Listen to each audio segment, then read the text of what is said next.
Hello viewers, एडुसी classes में आप लोग का स्वागत है। एडुटेरिया के 75 से प्लस बहुविकल्पीय प्रश्नों को हम लोग देख रहे थे। 6 सेट मेरे वीडियो में ऑलरेडी पढ़ाकर डाला जा चुका है। आज हम लोग सेट 7 को कंप्लीट करेंगे।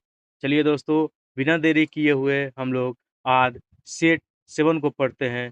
जो भी मेरे चैनल से जुड़ना चाहते हैं वो तैयारी को मजबूत करने के लिए चैनल से जुड़ें और लाइक सब्सक्राइब करना ना भूलें और अपने दोस्तों को भी शेयर करें ताकि इस चैनल के माध्यम से अपनी तैयारी को मजबूत कर सकें। चलिए, 2025 में जिनको भी दरोगा बनना है इस सीरीज से जुड़े और अपनी तैयारी को मजबूत रखें। चलिए दोस्तों, आज हम लोग इरोटेरिया के 75 से प्लस बहुकल्पीय प्रश्न के सेट कितना 7 को पढ़ेंगे। हम लोग सेट 7 को आज हम लोग पढ़ेंगे। चलिए दोस्तों, हम लोग टॉपिक पे आते हैं और क्वेश्चन को देखते हैं। पहला क्वेश्चन है कि निम्नलिखित में से कौन से स्रोत हर्षवर्धन के शासनकाल के संबंध में जानकारी का स्रोत है? किसके संबंध में बारे में बात कर रहा है? हर्षवर्धन काल के शासन के बारे में। संस्कृत नाटक रत्नावली, ठीक है, ये इसका द्वारा लिखा गया है। वेंगसांग का यात्रा, वेंगसांग इसके समय में नहीं आया था। सॉरी, फहियान का यात्रा, वेंगसांग इसके समय में आया था, फहियान नहीं आया था, तो ये गलत है। ठीक है दोस्तों, और उसके बाद कह रहा है बांसखेड़ा का शिलालेख, ठीक है, तो ये भी सही है। इसका मतलब कह रहा है कि नीचे दिए गए कूट की सहायता से सही उत्तर का चयन करें। तो सही उत्तर कौन है? तो 1 और 3। 1 और 3 जो उत्तर है उसको हम लोग कर दिए, 1 और 3। ठीक है दोस्तों, इसके समय में ये गलत है। इसके समय में फाहियान ना आकर कौन आया था? वेंगशंग आया था। वेंगशंग। पिन ही अच्छा से नहीं चल रहा। ठीक है दोस्तों, कौन आया था? वेंगशंग आया था, याद रखिएगा लोग। तो अगले क्वेश्चन पे आते हैं दोस्तों।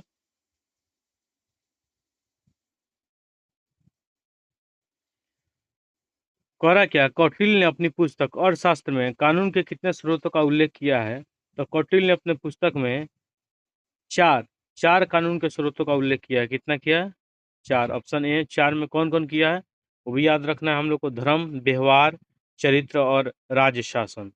धर्म, व्यवहार, याद रखिएगा लोग, धर्म, व्यवहार, चरित्र और राज शासन। ठीक है दोस्तों, आगे आते हैं। कह रहा है क्या अगले क्वेश्चन में निम्नलिखित में से किसकी शासन व्यवस्था गणतंत्रात्मक नहीं थी? किसका नहीं था? तो ये आपको कपिलवस्तु के शाक्य का था, कुशीनगर के मल्ल का था, वैशाली के। ये मगध गणराज का नहीं था। किसका नहीं था? मगध का नहीं था। ठीक है दोस्तों, आगे आते हैं अगले क्वेश्चन पे। भारतीय गुफा वास्तुकला के इतिहास के संदर्भ में निम्नलिखित कथनों पर विचार कीजिए। ठीक है, कह रहा है कि बादामी की गुफा भारत की सबसे पुरानी जीवित चट्टानों की काटकर बनाई गई गुफा है।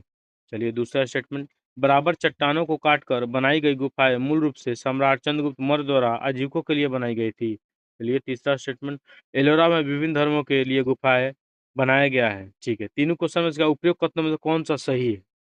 तो देखिए, अब आते हैं ऑप्शन को हम लोग समझते हैं कि बादामी की गुफा भारत की सबसे पुरानी जीवित चट्टानों की काट कर बनाई गई गुफा है। नहीं, ये बादामी का नहीं है, बराबर का गुफा सबसे तो ये गलत हो गया। बराबर चट्टानों को काट कर बनाई गई गुफा है मूल रूप से सम्राट चंद्रगुप्त मौर्य, नहीं, अशोक के समय में। दूसरा गलत हो गया। इसका मतलब क्या है? सही कौन है? तीसरा सही है। तो क्या पूछ रहा है इसमें? कौन से कथन सही है? तो सही कौन है? आप लोग को पता है कि तीसरा सही है। चलिए इसको अब कुछ हम लोग समझते हैं। देखिए, बादामी की गुफा, ये कर्नाटक में है। बादामी की गुफा, ठीक है, ये 6ठी शताब्दी में, कब? छठी छठी शताब्दी ईस्वी में चालुक्य वंश के शासकों द्वारा इसका निर्माण किया गया था, बादामी गुफा का। ठीक है, 6ठी शताब्दी में। किसके? चालुक्य वंश के द्वारा। चालुक्य, ठीक है, चालुक्य वंश के शासकों के द्वारा किया गया था। बादामी गुफा कर्नाटक में है। ठीक है, फिर इसके बाद सबसे प्राचीन जीवित चट्टान कौन है? तो बराबर की गुफा, जहानाबाद में। याद रखिएगा लोग कि सबसे पुरानी जो है वह कौन? बराबर की गुफा। बराबर बराबर की गुफा है। ठीक है, ये कहाँ है? तो बिहार के एक जिला है जहानाबाद, जो हम लोग का बिहार के जहानाबाद जिले में। ये 3री शताब्दी में अशोक द्वारा बनाया गया था। किसके द्वारा? अशोक के द्वारा। तो याद रखना है। तो अगला स्टेटमेंट था बराबर चट्टानों को काट कर बनाई गई गुफा मूल रूप से सम्राट चंद्रगुप्त मौर्य नहीं, चंद्रगुप्त मौर्य नहीं, कौन? अशोक। याद रखना है इनका भी नाम, ठीक है। एलोरा में विभिन्न धर्मों के लिए गुफाएं बनाया गया था। हाँ, विभिन्न धर्मों के लिए बनाए गए थे। कौन कौन धर्म थे? हिंदू थे, बौद्ध थे, जैन थे, ठीक है। तो आप लोग याद रखिएगा लोग, हिंदू बौद्ध जैन में एलोरा का विभिन्न धर्मों के लिए है। जैसे 1 से 12, देखिए याद रखिएगा, 1 से 12 के बीच में जो गुफा है, 1 से 12 के बीच में, वो बौद्ध धर्म से संबंधित है। फिर उसके बाद से 13 से 29 जो है, 13 से 29, ठीक है, ये आपको हिंदू धर्म से संबंधित है। और 30 से 34 जो है, वो किससे संबंधित है? तो ये जैन धर्म से संबंधित है। तो याद रखिएगा लोग कि एलोरा में 34 क्या है? गुफाएं हैं। 34 में 1 से 12 में बौद्धिज्म के लिए, 13 से 29 में हिंदू के लिए, और 30 से 34 में जैन के लिए। तो ये सब भी हम चीज़ें बता दिए आप लोग को, ठीक है दोस्तों। तो आप लोग याद रखिएगा, ये बहुत इंपॉर्टेंट है। तो इसके अकॉर्डिंग आंसर क्या हो जाएगा? केवल 3, ठीक है। अब आगे आते हैं अगले क्वेश्चन पे। कह रहा है कि निम्न में से किसने अखिल भारतीय दलित वर्ग महासंघ की स्थापना 1920 में किया था? तो किसने किया था? तो ये भीमराव अम्बेडकर किए थे। याद रखना है, भीमराव अम्बेडकर 1920 में किए थे। याद रखना है कि अखिल भारतीय दलित वर्ग महासंघ की स्थापना 1920 में किसने किया था? तो भीमराव अम्बेडकर किए थे, ठीक है। जैसे कुछ चीजें और जान जाते हैं। महात्मा गांधी, महात्मा गांधी 1932 में क्या करते हैं? हरिजन संघ की स्थापना करते हैं 1932 में, हरिजन संघ का महात्मा गांधी। ज्योतिबा फुले सत्यशोधक समाज की स्थापना करती है, ठीक है, ये भी याद रखिएगा लो, 1873 को, ठीक है, महाराष्ट्र पुणे में करती है। और इसके बाद से याद रखना है, महात्मा गांधी हरिजन संघ की स्थापना 1932 में करते हैं, और ज्योतिबा फुले सत्यशोधक समाज की स्थापना 1873 में महाराष्ट्र के पुणे में करती है। और जो क्वेश्चन था उसका तो आंसर हम लोग जानिएगा कि भारतीय दलित वर्ग महासंघ की स्थापना 1920 में हुआ। तो और चीजें भी जो बताने वाला है दोस्तों, आप लोगों को हम बताते हुए आगे निकल रहे हैं, ताकि तैयारी में कोई चूक नहीं रहे, और एग्जाम एग्जाम इस बार का एग्जाम एकदम अच्छा से जाए, ताकि आप लोग एकदम तैयारी करते रहिए, कोई प्रेशर नहीं लीजिए, ठीक है दोस्तों। आगे क्वेश्चन पे आते हैं कि शेर शाह निम्नलिखित में से किस राज्य वंश से संबंधित था? तो शेर शाह अफगानी था। क्या था? अफगानी था। इसका कार्यकाल 1540 से लेकर 45 के बीच इसका कार्यकाल था, ठीक है दोस्तों। हुमायूं से इसका बहुत बार लड़ाई हुआ, ठीक है, आप लोग याद रखिएगा लो। अगला क्वेश्चन पे आते हैं। करा भारतीय रंगमंच में यौनिका, इसका मतलब होता है पर्दा, जो फिल्म का पर्दा होता है उसे कोई यौनिका कहते हैं। तो भारतीय रंगमंच में यौनिका पर्दा का शुभारंभ किसके द्वारा किया गया था, या किसने किया था सर्वप्रथम? तो किए थे यूनानियों को द्वारा किया गया था। किसको द्वारा? यूनानियों को द्वारा, ठीक है दोस्तों। आगे आते हैं अगले क्वेश्चन पे। कह रहा है कालिदास द्वारा रचित नाटक विक्रम मोवर्षियम में किसका वर्णन किया गया है? तो देखिए, ये जो कहानी था, ये प्रेम कथा से संबंधित कहानी था। और किसका प्रेम कथा? तो पुरुरुआ एवं उर्वशी का प्रेम कथा था। पुरुरुआ और उर्वशी की प्रेम कथा था। याद रखिएगा लोग, जो उर्वशी जो हीरोइन है अभी वर्तमान की, उसी को याद रख लीजिएगा लोग, और पुरुरुआ याद रख लीजिएगा लोग, तो याद हो जाएगा। याद रखिएगा लोग। ये भी पूछ सकता है कालिदास का कौन? विक्रमोर्वशियम किसकी है? तो कालिदास का इसमें प्रेम कथा संबंधित है। ये भी याद रखना बहुत जरूरी है। चलिए दोस्तों, आगे आते हैं। पर निम्नलिखित में कौन सा जयप्रकाश नारायण संबंधित नहीं है? तो संपूर्ण क्रांति ये इनसे संबंधित है, बाकी और कोई नहीं है। तो और कोई नहीं है तो कौन पूछ रहा है? नहीं है। तो बी सी डी के में है, B C D option A में ही है, ठीक है, याद रखिएगा लोग। इसका सही आंसर क्या हो जाएगा? ये। चलिए कुछ कुछ चीजें आप लोगों को बता देते हैं यहीं पे। जैसे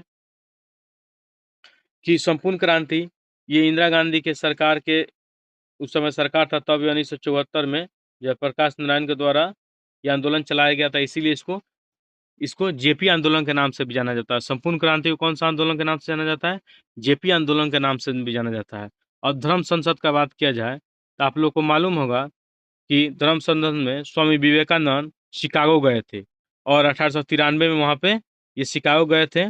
और शिकागो जाने के बाद क्या, वहीं पे मेरे ब्रदर्स और भाई, ब्रदर्स एंड सिस्टर का प्रोनाउंसिएशन किए थे, भाषण के दौरान बोले थे, जहाँ पे तालियों से गड़गड़ाहट से इनका अभिनंदन किया गया था। तो याद रखे लोग, धर्म संसद में कौन गए थे? तो स्वामी विवेकानंद गए थे। कब गए थे? तो शिकागो, वहीं शिकागो गए थे, और 1893 में गए थे। संपूर्ण क्रांति का उद्देश्य आप लोगों को बता दें कि भ्रष्टाचार, बेरोजगारी और अत्यधिक असमानता जैसे मुद्दों को लेकर ये था। आप लोग याद रखिएगा। अब सूदी आंदोलन एक है, तो सूदी आंदोलन भी देख लेते हैं। सूदी आंदोलन, ये जो सूदी आंदोलन है, ये स्वामी दयानंद सरस्वती के द्वारा चलाया गया था। कौन? स्वामी सदानंद सरस्वती चलाए थे इसको। और गणेश उत्सव कौन मनाए थे? तो बाल गंगाधर तिलक मनाए थे। कौन मनाए थे? बाल गंगाधर तिलक। चारों ऑप्शन समझ में आ गया। चलिए दोस्तों, अगले क्वेश्चन पे आते हैं। कोरा महात्मा गांधी द्वारा 1918 में खेड़ा जिले के किसानों के लिए एक सत्याग्रह का आयोजन किया गया था। इस सत्याग्रह की प्रमुख मांग क्या थी? तो उस समय था क्या इसका मांग? कि राजस्व संग्रह से छूट। क्या था? राजस्व संग्रह से छूट था। याद रखिएगा लोग कि महात्मा गांधी 1918 में कहाँ, खेड़ा जिला में किसानों के लिए सत्याग्रह चलाए थे। कह रहा है कि निम्न में से किसने स्वदेश बांधव समिति का गठन किया था? स्वदेश बांधव समिति का गठन किसने किया था? तो ये अश्विनी कुमार दत्त किए थे 1905 में। कब किए थे? अश्विनी कुमार दत्त 1905 में। याद रखिएगा लोग, बंगाल विभाजन के बाद।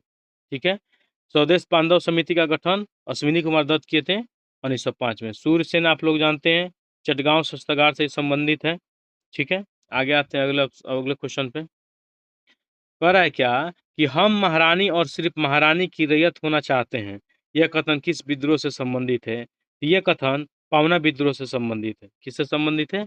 पावना विद्रोह से। पावना विद्रोह में हम महारानी और सिर्फ महारानी की रैयत होना चाहते हैं, यह कथन पावना विद्रोह से था। ये कब हुआ था इसको भी समझ लिया जाए।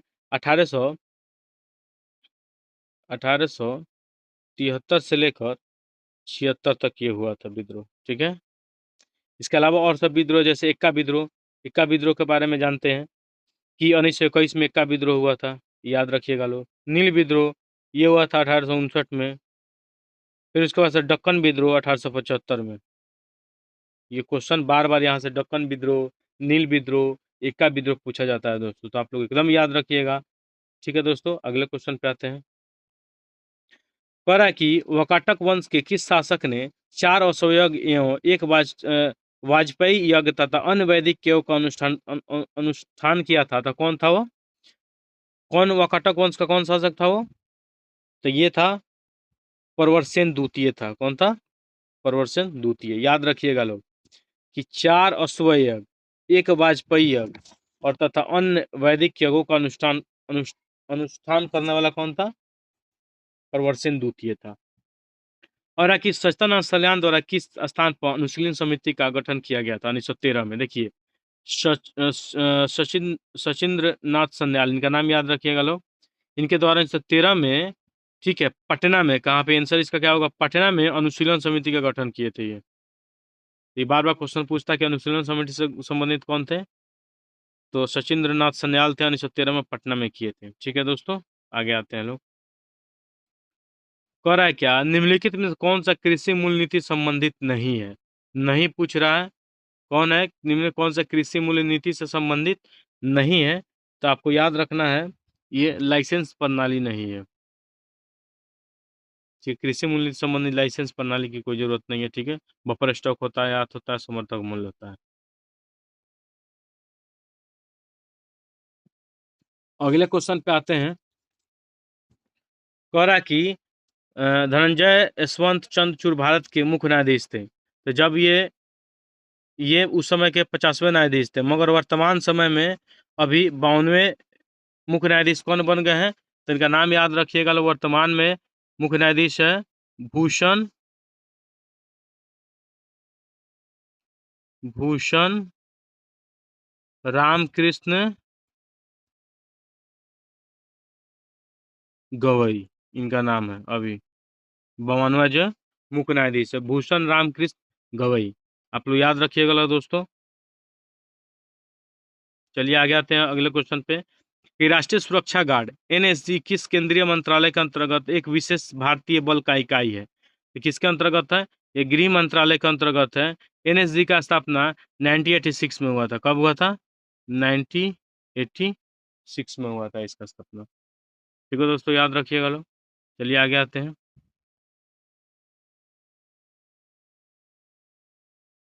अनुच्छेद 368 में निर्धारित संविधान में संशोधन की प्रक्रिया के संदर्भ में निम्नलिखित कथनों पर विचार कीजिए। 368 के संशोधन का बात कर रहा है। संविधान में संशोधन केवल संसद के किसी भी सदन में शुरू किया जा सकता है। ठीक है। दूसरा स्टेटमेंट, विधेयक केवल एक मंत्री द्वारा ही पेश किया जा सकता है, किसी निजी सदस्य द्वारा नहीं। तीसरा स्टेटमेंट, विधि को पेश करने के लिए राष्ट्रपति की पूर्व अनुमति की आवश्यकता नहीं है। चौथा, राज्य विधानमंडल द्वारा अनुसमर्थन की आवश्यकता नहीं है। कह रहा है कौन सा कथन उपयुक्त में से कौन सा कथन गलत पूछ रहा है, गलत कौन है। तो चलिए सही को छांट देते हैं तो ऑटोमेटिक क्या हो जाएगा, आंसर मिल जाएगा। ठीक है। तो कह रहा है क्या, कौन सा गलत है, तो संसद में संशोधन केवल किसी भी सदन में शुरू किया जा सकता है, ये एकदम सही है। किसी विधेयक विधेयक केवल एक मंत्री द्वारा पेश किया जा सकता है, किसी निजी सदस्य द्वारा नहीं, ये गलत है। विधेयक को विधेयक को पेश करने के लिए राष्ट्रपति की पूर्व अनुमति की आवश्यकता नहीं है, सही है। राज्य विधानमंडल द्वारा अनुसमर्थन की आवश्यकता नहीं है, एकदम है, ये भी गलत है। तो क्या हो गया, कौन गलत है, तो ऑप्शन क्या हो जाएगा, 2 और 4। तो आप लोग याद रखिएगा दोस्तों, ऑप्शन डी हो जाएगा। ठीक है, आगे आगे आते हैं अगले क्वेश्चन पे। कह रहा है क्या, राष्ट्रीय अनुसूचित जनजाति आयोग के अध्यक्ष और उपाध्यक्ष के अतिरिक्त सदस्यों की संख्या कितनी होती है। तो इनके दो के अलावा और कितने सदस्य होते हैं, तो 3 होते हैं। इनके दो के अलावा कितने, टोटल 5 सदस्य, जिसमें एक महिला अनिवार्य है, याद रखिएगा लोग, एक महिला इसमें अनिवार्य है, एक फीमेल इसमें अनिवार्य है, याद रखिएगा लोग, एक महिला एक फीमेल अनिवार्य है। तो राष्ट्रीय अनुसूचित जनजाति के अध्यक्ष और उपाध्यक्ष की नियुक्ति राष्ट्रपति करते हैं, याद रखिएगा लोग, कि अध्यक्ष और उपाध्यक्ष की नियुक्ति राष्ट्रपति करते हैं। और इन दोनों के अलावा कितने सदस्य होते हैं, तो 3 और सदस्य होते हैं, और इसमें एक महिला सदस्य इसमें अनिवार्य रहती है। इतना आप लोग याद रखिएगा दोस्तों। चलिए आगे आते हैं अगले क्वेश्चन पे। कह रहा है कि अगले क्वेश्चन पे कि भारत के नियंत्रक एवं महालेखा परीक्षक अधिकतम कितने वर्षों के लिए अपना पद धारण कर सकते हैं। ये अपना पद 6 वर्ष या 65 वर्ष, जो भी पहले हो, 6 वर्ष या 65 वर्ष, जो भी क्या हो, पहले हो, ये अपने पद पे आसीन रहेंगे ये। ठीक है। आर्टिकल 148 में इनका जिक्र दिया गया। 148 में किसका बात किया गया, भारत के नियंत्रक और महालेखा परीक्षक का बात कहा गया है। ठीक है, याद रखिएगा लोग कि इनका अधिकतम 6 वर्ष या 65 वर्ष, जो भी पहले हो। आगे अगले क्वेश्चन पे आते हैं कि निम्नलिखित में कितनी रियासतें 15 फरवरी 1948 को सौराष्ट्र संघ में मिलाई गई थी। कितना मिलाया गया था, तो ये टोटल जो मिलाया गया था 222, याद रखिएगा लोग। 15 फरवरी 48 को सौराष्ट्र संघ में कितना मिलाया, 222। ठीक है, अगला क्वेश्चन आते हैं। निम्नलिखित कथनों पर विचार कीजिए। पृथ्वी की सबसे उत्तरी परत भूपट्टी है, जो सभी परतों में सबसे पतली है। ठीक है। अगला स्टेटमेंट, महाद्वीपीय परत समुद्री परत की तुलना में कम घनी होती है, क्योंकि समुद्र पर विशाल चट्टानों से बनी होती है। पृथ्वी का सबसे भीतरी भाग पिघले हुए लोहे से बना होता है। कौन सा कथन सही पूछ रहा है, सही कथन का पूछ रहा है, इसमें कौन सा कथन सही है। तो याद रखिएगा लोग, इसमें जो कथन सही है वो है क्या है, 1 और 2। 1 और 2 कथन सही है। तीसरा कथन क्या है, सही नहीं है। क्यों, क्योंकि पृथ्वी का सबसे भीतरी भाग पिघले हुए देखिए, पृथ्वी का सबसे भीतरी भाग को क्या बोलते हैं, कोर बोलते हैं, कोर। और कोर किसका बना होता है, तो लोहा और निकेल का बना होता है, लोहे और निकेल, याद रखिए, लोहे और निकेल का बना होता है। ठीक है दोस्तों, तो पहला स्टेटमेंट था कि पृथ्वी की सबसे उतली परत भूपट्टी, जो कि सभी परतों से पतली होती है, एकदम सही है। दूसरा, महाद्वीपीय परत समुद्री परत की तुलना में कम घनी होती है, ये भी सही है, क्योंकि ये समुद्री परत बेसाल्टिक चट्टानों से बनी होती है। मगर पृथ्वी का सबसे भीतरी भाग कोर कहलाता है, और कोर लोहा और निकेल का बना होता है। ये तो को पूछा तो कौन सही है, तो 1 और 2 सही है, तीसरा सही नहीं है। ठीक है दोस्तों, तो आप लोग याद रखना है। आगे आते हैं अगले क्वेश्चन पे कि भारत में लिग्नाइट का सबसे बड़ा उत्पादक राज्य कौन है। तो भारत में लिग्नाइट का सबसे उत्पादक राज्य कौन है, तमिलनाडु है। ठीक है। कोयला का 4 प्रकार होता है, एंथ्रासाइट होता है, पीट होता है, बिटुमिनस होता है और लिग्नाइट होता है। सबसे उत्तम किस्म का कोयला होता है जो एंथ्रासाइट होता है, याद रखना है आप लोगों को। ठीक है। तो कौन कोयला कितना, एंथ्रासाइट, पीट, बिटुमिनस और लिग्नाइट। सबसे उत्तम कृषि का एंथ्रासाइट होता है। और लिग्नाइट में सबसे बड़ा उत्पादक राज्य कौन है, तो आपको तमिलनाडु है। चलिए अगले क्वेश्चन पे आते हैं। कह रहा है कि निम्नलिखित में से भारत का कौन सा राज्य अपनी सीमा 3 देशों नेपाल, भूटान और चीन के साथ साझा करता है। तो कौन सा भारत का राज्य है, तो ये सिक्किम है, जो नेपाल, भूटान और चीन से अपना सीमा साझा करता है। जैसे भारत का सबसे ज़्यादा बाउंड्री जो लगता है वो बांग्लादेश से लगता है 4096.6 किलोमीटर। उसके बाद चाइना से लगता है 3488 किलोमीटर। उसके बाद पाकिस्तान से लगता है आपको पाकिस्तान से लगता है 3323 किलोमीटर। उसके बाद से नेपाल से 1751 किलोमीटर, म्यांमार से 1643 किलोमीटर और भूटान से 699 किलोमीटर और अफगानिस्तान से 106 किलोमीटर। तो आप लोग याद रखिएगा कि एक सिक्किम ऐसा है जो नेपाल, भूटान और चीन से सीमा साझा करता है। ठीक है दोस्तों, आगे आते हैं।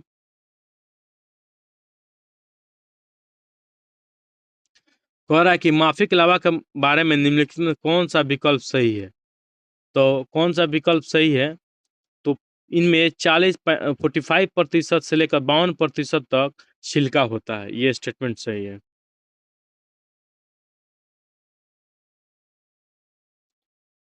स्थिर धारा वाली परिनालिका का उपयोग किस रूप में किया जा सकता है। तो स्थिर धारा वाली परिनालिका का उपयोग किस रूप में किया जा सकता है, तो ये किया जा सकता है निरंतर चुंबकीय क्षेत्र का स्रोत होता है, निरंतर चुंबकीय क्षेत्र का स्रोत होता है। और अगला क्वेश्चन, निम्न में से क्या तरंग की विशेषता नहीं है। तो तरंग की विशेषता तरंग दैर्ध्य है, आयाम है, आवृत्ति है, क्या है, माध्यम नहीं है। याद रखिएगा लोग, माध्यम इसका विशेषता नहीं है। अगला क्वेश्चन, निम्न में से किसके मापन हेतु स्टेलाम स्टेलाम्पोमीटर का प्रयोग किया जाता है। किसके मापन हेतु स्टेलाम स्टेलाग्मोमीटर का सॉरी स्टेलाग्मोमीटर का उपयोग किया जाता है। तो किसका प्रयोग किया जाता है इसका, तो पृष्ठ तनाव के लिए किया जाता है। याद रखना है, पृष्ठ तनाव के लिए। कह के निम्नलिखित संतुलित रासायनिक समीकरण पर ध्यान दीजिए। उपयुक्त रासायनिक समीकरण के संबंध में निम्नलिखित कथनों में कौन सा कथन सार्थक है। ठीक है, कौन सा कथन सार्थक है इसके लेकर अब वही क्वेश्चन है। तो ये क्या है कि अभिक्रिया अभिक्रिया करके CO की O2 के साथ 2:1 मोल अनुपात की अभिक्रिया होती है, इसको याद रखना है। अगले क्वेश्चन पे आते हैं कि उत्कृष्ट धातु को घोलने के लिए निम्न में से किसका उपयोग किया जाता है। तो उत्कृष्ट धातु को घोलने के लिए किसका प्रयोग किया जाता है, एक्वारेजिया का प्रयोग किया जाता है। किसका, एक्वारेजिया का। ये क्वेश्चन बार बार पूछा जाता है, आप लोग इसको याद रखिएगा लोग। शेविंग क्रीम की मृदुता किसके द्वारा संवर्धित की जाती है। तो शेविंग क्रीम की जो मृदुता होती है किसके द्वारा की जाती है, तो ये किया जाता है पोटेशियम कार्बोनेट के द्वारा। इसके द्वारा, पोटेशियम कार्बोनेट के द्वारा। इस टाइप का क्वेश्चन आजकल एग्जाम में दोस्तों बहुत पूछे जा रहे हैं, तो इसको एकदम याद रखना है। कोई कोई चीज़ को ऐसा ही याद रखना है ताकि वो एग्जाम में गड़बड़ ना हो। कह रहा कि फिलोसोफर्स वुल यानी यशत पुष्प रासायनिक दृष्टि से है, क्या है, तो ये जिंक ऑक्साइड है। क्या है, जिंक ऑक्साइड है। याद रखिएगा लोग दोस्तों, ये जिंक ऑक्साइड है। ठीक है।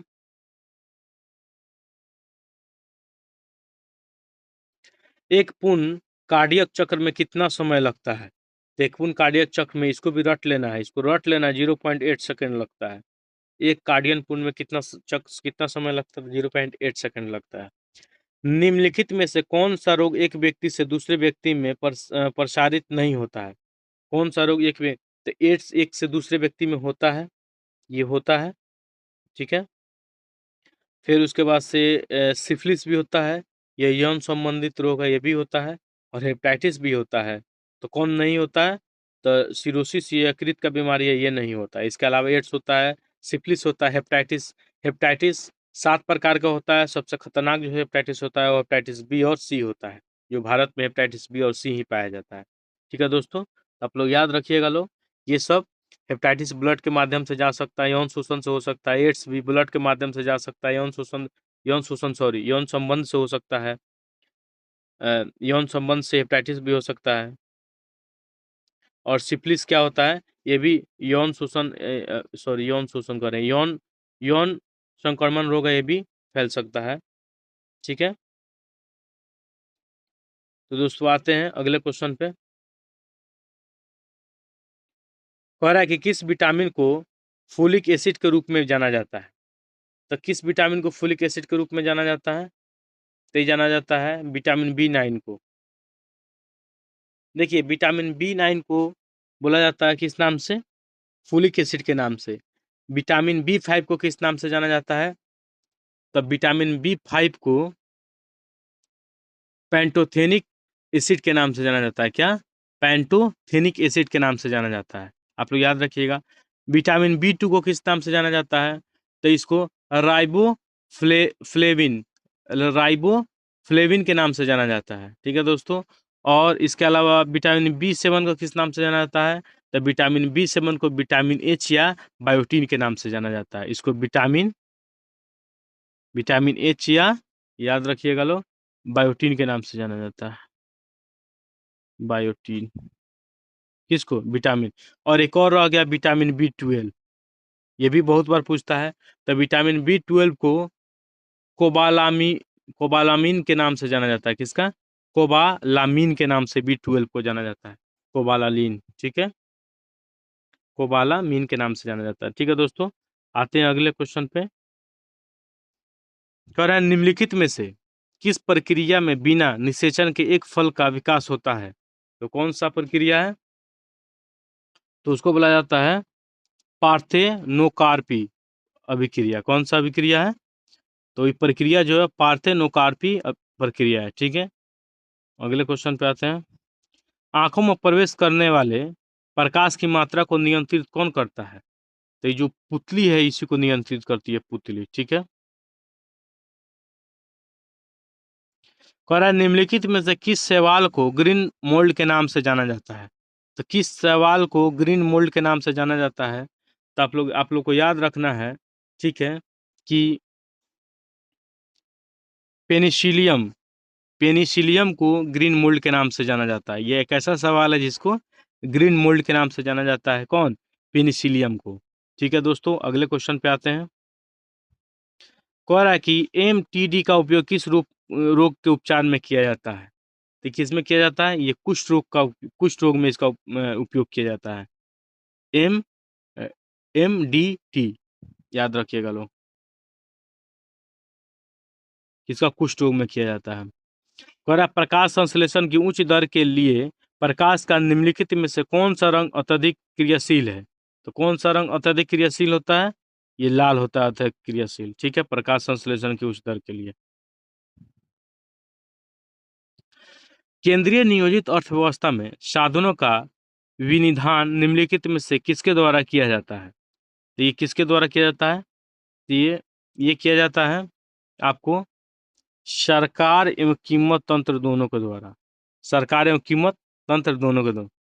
ठीक है, केंद्रीय नियोजित अर्थव्यवस्था में संसाधनों का विनिधान निम्नलिखित में से किसके द्वारा, तो सरकार के द्वारा और कीमत तंत्र दोनों। ठीक है, सरकार एवं कीमत तंत्र दोनों के द्वारा। आगे आते हैं।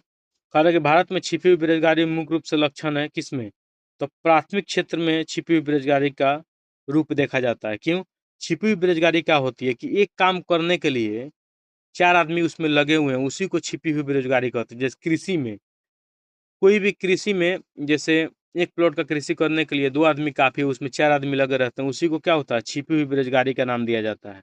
जो एक काम करने में, जो एक आदमी 2 आदमी किसी काम को कर रहे हैं, उसको 5 आदमी मिलकर कोई काम को 2 आदमी कर सकते हैं, उसको 5 आदमी मिलकर करना, उसी को हम लोग छिपी हुई बेरोजगारी, जो ये मुख्य रूप से प्राथमिक क्षेत्र में देखा जाता है, ज्यादातर कृषि में देखा जाता है। ठीक है दोस्तों, आगे आते हैं। कह रहा है कि वायुमंडल की किस परत में तापमान की दो विपरीत उप उपनतियां, यानी ऊंचाई के साथ साथ वृद्धि के पश्चात ह्रास मिलता है, तो किस में, तो मध्यम मंडल में। और एक चीज याद रखना है कि समताप मंडल में प्लेन उड़ता है। कौन, जो आर्थिक दशा इसमें पाया जाता है, और इसमें प्लेन उड़ता है। ठीक है, हवाई जहाज इसमें समताप मंडल में उड़ता है। आप लोग याद रखिएगा लोग, ठीक है। क्षोभ मंडल में आपको क्या होता है, जितना भी मौसम घटनाएं होती है, ठीक है दोस्तों। आगे आते हैं। कह रहा कि अमृतसर और शिमला लगभग एक ही अक्षांश पर स्थित है, परंतु उनकी जलवायु में विविधता का कारण क्या है? एक अक्षांश पे है मगर फिर भी जलवायु में विविधता कारण है उनकी ऊंचाई में विविधता के कारण। ऊंचाई में विविधता के कारण जलवायु में विविधता पाया जाता है, ठीक है।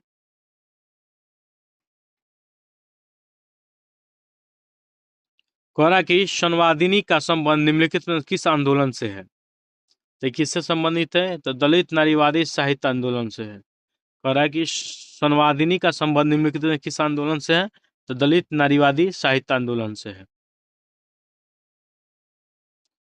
भारत में राष्ट्रीय मानसिक स्वास्थ्य नीति कब लागू किया गया था? तो ये 2014 में लागू किया गया था। वहीं बोलेगा राष्ट्रीय मानसिक स्वास्थ्य, याद रखिएगा लोग, राष्ट्रीय मानसिक स्वास्थ्य कार्यक्रम पूछेगा तो इसका आंसर 1982 लीजिएगा लोग, याद रखिएगा लोग। कि अगर वही पूछ दिया कि राष्ट्रीय मानसिक स्वास्थ्य कार्यक्रम तो 1982 में, और नीति पूछेगा तो 2014 में। नीति पूछेगा राष्ट्रीय मानसिक स्वास्थ्य नीति 2014 में, याद रखिएगा। राष्ट्रीय मानसिक स्वास्थ्य नीति, सॉरी, राष्ट्रीय मानसिक स्वास्थ्य कार्यक्रम पहले आया था 1982 में, बाद में राष्ट्रीय मानसिक स्वास्थ्य नीति 2014 में लागू किया गया, ठीक है। तो विश्व में सिरोही लिली फूल केवल भारत के किस एक राज्य में पाया जाता है? विश्व में मात्र एक सिरोही लिली फूल जो है वो मात्र मणिपुर में पाया जाता है। कहाँ पे? तो सिरोही लिली फूल केवल भारत में किस राज्य में पाया जाता है? तो मणिपुर में। किसमें? मणिपुर में। कह रहा है 1 रुपया में प्रीमियम पर भारतीय रेल मंत्रालय यात्रियों को कितनी राशि का बीमा कवर देता है? 1 रुपया के प्रीमियम पर भारतीय रेल मंत्रालय यात्रियों कितना देता है ये? 10 लाख का देता है। कितना? 10 लाख, याद रखिएगा लोग। बैज बॉल किस खेल से संबंधित है? तो बैज बॉल क्रिकेट से संबंधित है। किससे संबंधित है? क्रिकेट से संबंधित है। कार्बन डेटिंग व्यवस्था का सर्वप्रथम विचार किस समझौते में दिया गया? तो ये दिया गया था क्योटो प्रोटोकॉल में। क्योटो प्रोटोकॉल कब हुआ था? 1990 1997 में हुआ था, ठीक है। वहीं पृथ्वी सम्मेलन कब हुआ था? तो 1992 में हुआ था, ठीक है। मॉन्ट्रियल प्रोटोकॉल कब हुआ था? तो ये पर्यावरण संरक्षण से था, 1987 में हुआ था। और वहीं बोलेगा पेरिस समझौता कब हुआ था? तो ये 2015 में हुआ था। 2015 में हुआ था, याद रखिएगा लोग दोस्तों, ये 2015 में 2015 में हुआ था, ठीक है। याद रख, कार्बन डेटिंग व्यवस्था का सर्वप्रथम विचार किसने दिया था इस समझौते में? तो क्योटो प्रोटोकॉल हुआ था, और 1997 में ये हुआ था। पृथ्वी सम्मेलन 1992 में हुआ था, और मॉन्ट्रियल प्रोटोकॉल 1987 में हुआ था। पेरिस समझौता 2015 में हुआ था, ठीक है दोस्तों। आज का ये सीरीज और टेस्ट सेट भी 7 सेट खत्म हुआ। चलिए दोस्तों, फिर से अगले वीडियो में मिलते हैं सेट 8 के साथ। आप लोग अपनी तैयारी को मजबूत रखिए और कंटिन्यू वीडियो को देखते रहिए, और लाइक सब्सक्राइब करना नहीं भूलिए, और शेयर भी करना अपने दोस्तों को नहीं भूलिए। तो चलिए दोस्तों, मिलते हैं अगले वीडियो में। तब तक अपना ख्याल रखिए। जय हिंद।